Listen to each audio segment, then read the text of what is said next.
There are many theories floating around about the endgame of Game of Thrones Season 8. And let's face it, we have well over a year to go until we get that premiere episode. Now, I think we have less than a year to get that first trailer. In this video, I want to discuss some very popular Game of Thrones theories, as well as discuss whether the final season will live up to the hype. Shall we begin?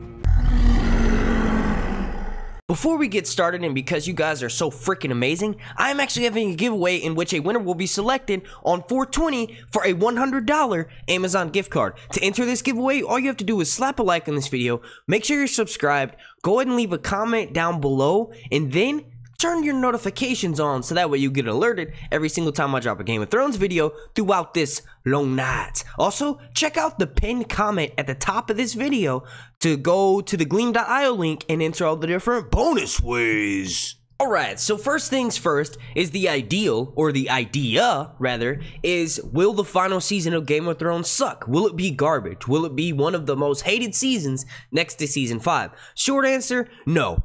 I honestly think that with what we've known from the filming leaks and just everything in general about this final season of Game of Thrones, I honestly feel like it's going to be light years ahead of any other season. Every single season the show comes on, they're always breaking these massive records. Like last season, they broke a record of how many people were set on fire at one time, not just for television, but also for movies. They also, broke records for how much television series has, budget put into it. Game of Thrones has one of the largest budgets of any TV show ever. In this final season, it's going to continue to go, that same trend. Everything's going to be going up. Maybe there'll be even more people set on fire. One thing's for certain is that there will be a higher budget. Now, you can't really sit here and try to explain to me that more money equals better television, but honestly, it kind of does. Like, I feel like it doesn't really take too much convincing to anyone, especially with the Game of Thrones. Like, we do know that these actors are set in their ways.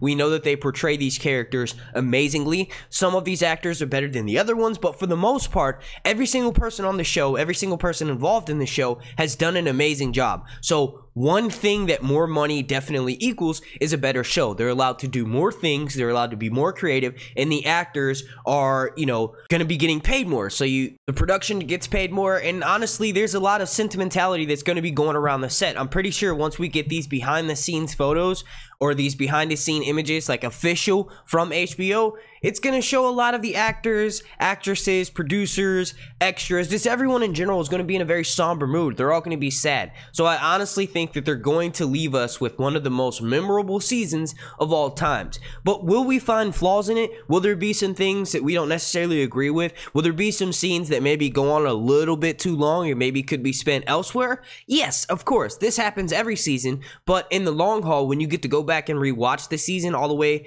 from the beginning of the series and then you get to that season naturally, it's just great. You can really see the progression of the story. You can see where everything was going. You can see all the subtle foreshadowing they had in the earlier seasons, and in the long run, just as a bigger picture, when you binge watch something these days with Game of Thrones, it just gets better and better.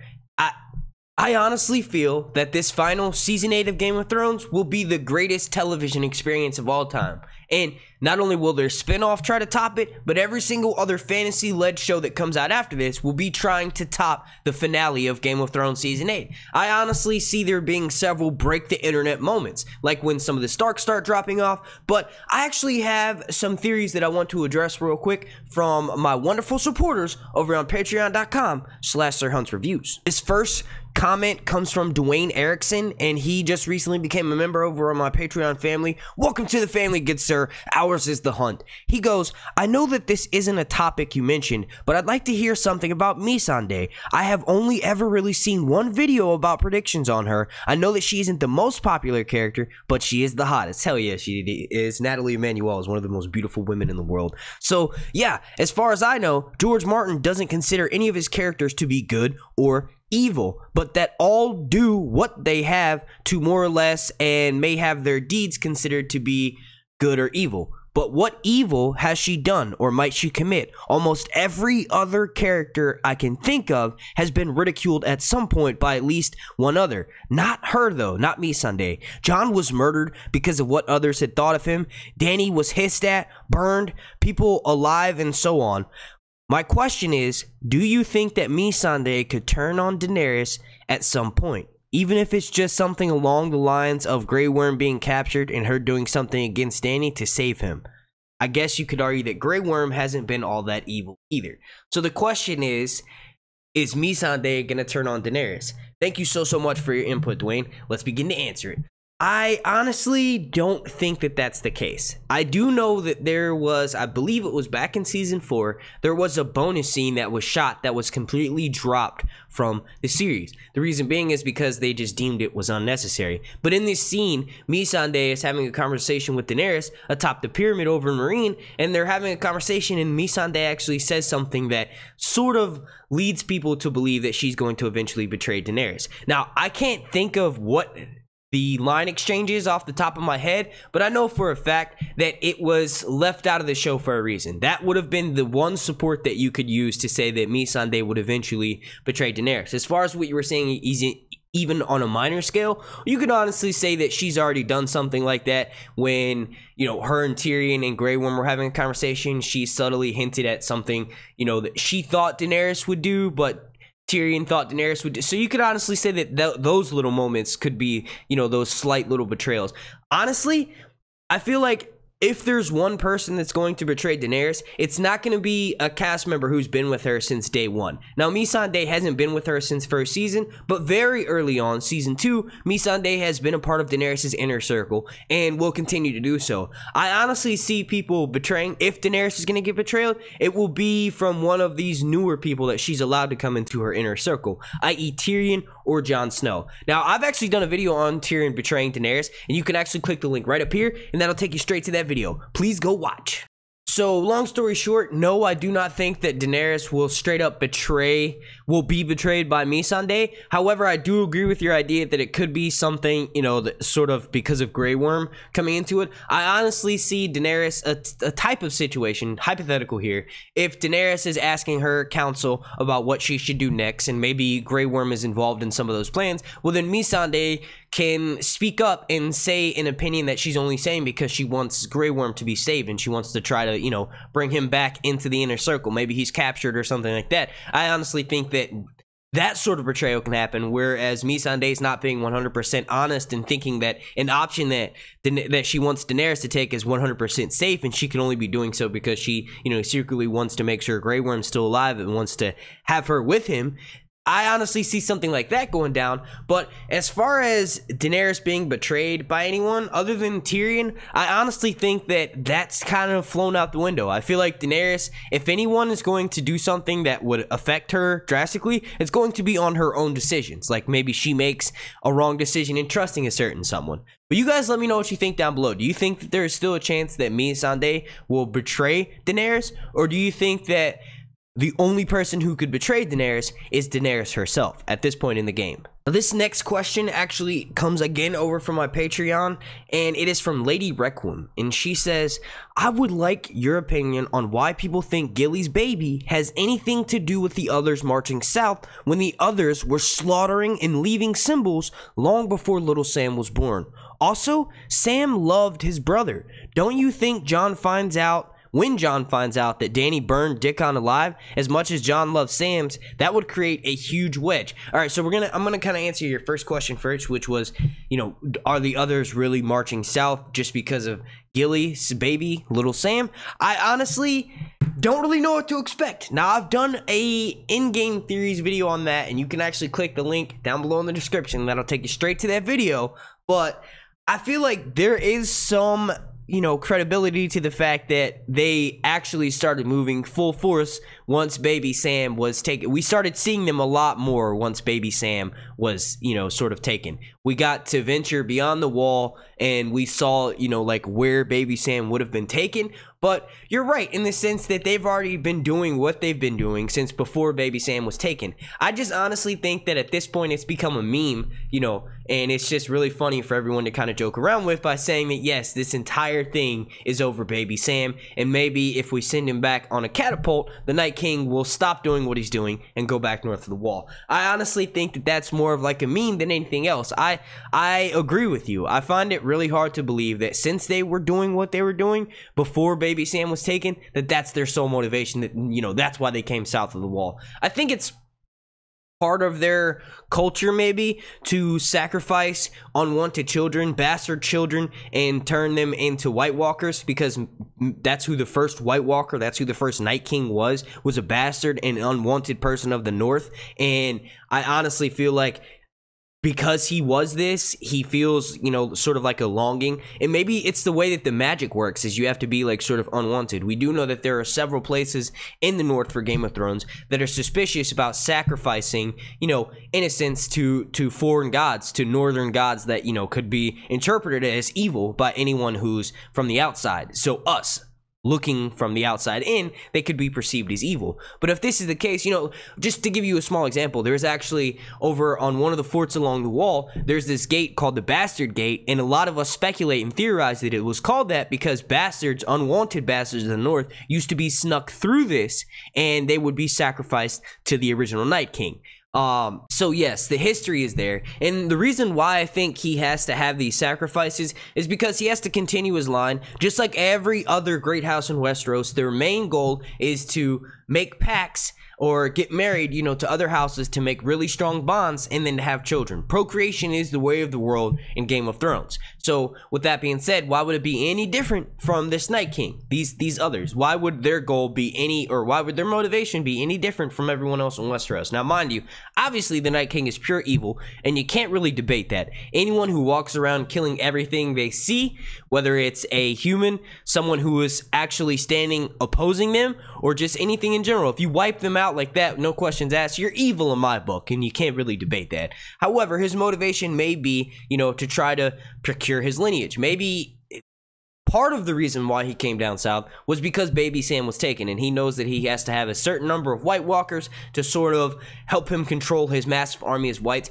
Or maybe it's just part of their culture. Maybe they're from a group of, you know, wildlings that were a little bit more, you know, let's say savage than the other wildlings, and that's why Jormund teamed up with Bran and they pushed them back a while ago. Maybe that's the case. Maybe the White Walkers and the others are from a group of wildlings who, you know, believed in sacrificing babies.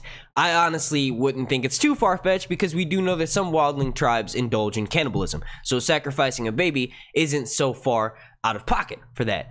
But either way, I personally feel like we don't have enough information to sort of make a 100% definite, like, yes, this is why the Night King is doing what he's doing. But it is possible that baby Sam is wrapped up into that. Maybe they're just getting tired of having their culture crapped on, and maybe they're tired of getting pushed up north, and maybe it's just too cold up there for them. Maybe they want to come south. Maybe he wants to stretch his legs. Either way, you guys let me know what you think down below in the comment section. Do you think the entire motivation behind the Night King, or just partial motivation behind the Night King coming south, has to do with baby Sam being taken from him, even though he was promised baby Sam?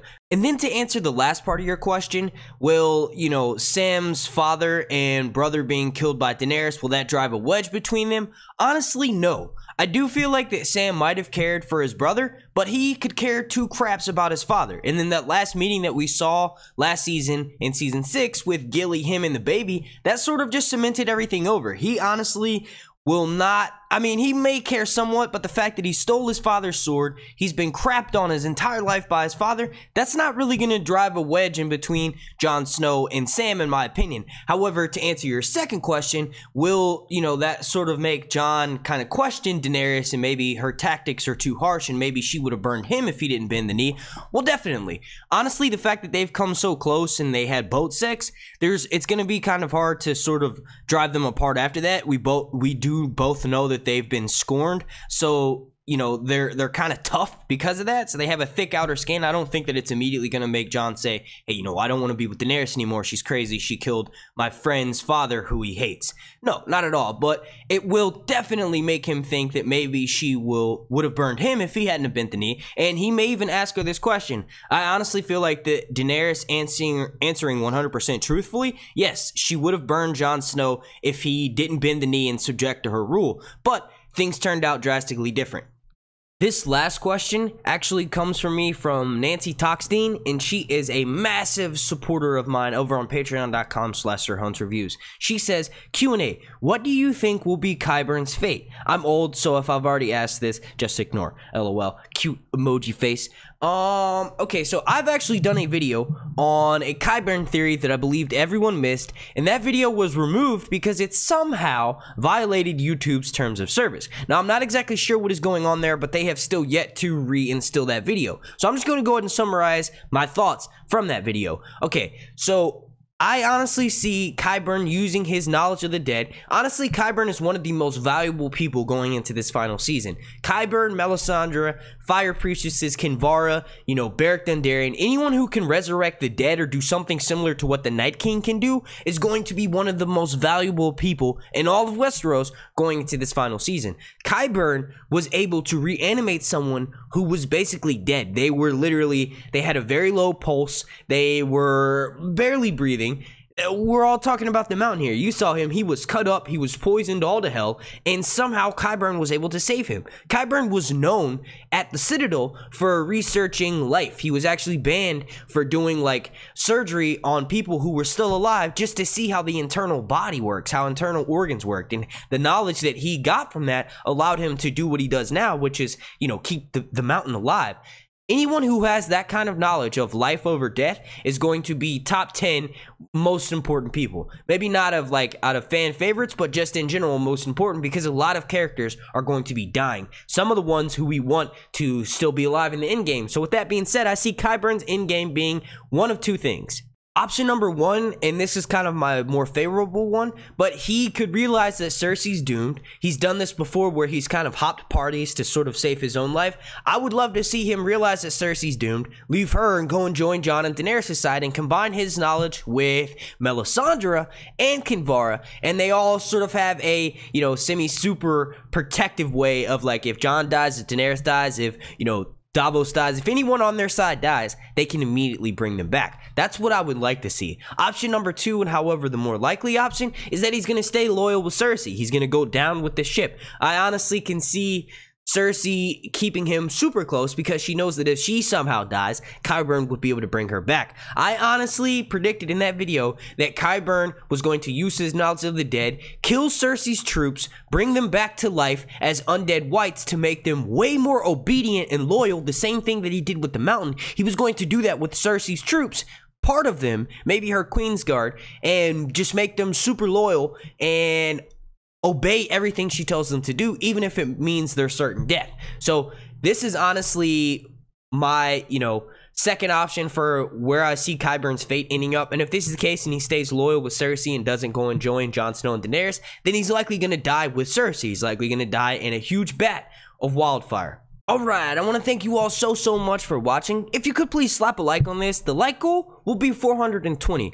Also, if you want to be entered into my contest to win this $100 Amazon gift card, the winner of which will be selected on 420, all you have to do to enter this contest is slap a like on this, make sure you're subscribed, leave a comment down below, and also check out the gleam.io link pinned in the top comment of this video to go and enter all the different bonus ways, as well as making sure that you're subscribed and turning on your notifications. I want to thank you all again so much for watching. Super special shout out to every single member of my Patreon family over on patreon.com/SirHuntsReviews. Super special shout out to Terry. He's the executive producer of this video, and without him, this kind of content would not be possible. Also, super special shout out to Lise, Dwayne, Liana, Ann, Lady, Richard, Helen, Christian, Angie, Tizania, Chris, Fred, Nancy, Amberlyn, Beth, Rocketman, Dave Gray, Helena von Leinstein, Belladonna, Cater Tot, Juliet, Elder, Darton, Mel of Winterfell, John Barwick, Marilyn Miller, Queen Moni, the Bio Explorer, Queen of Maine, King Wolf Dom, Joe Swag,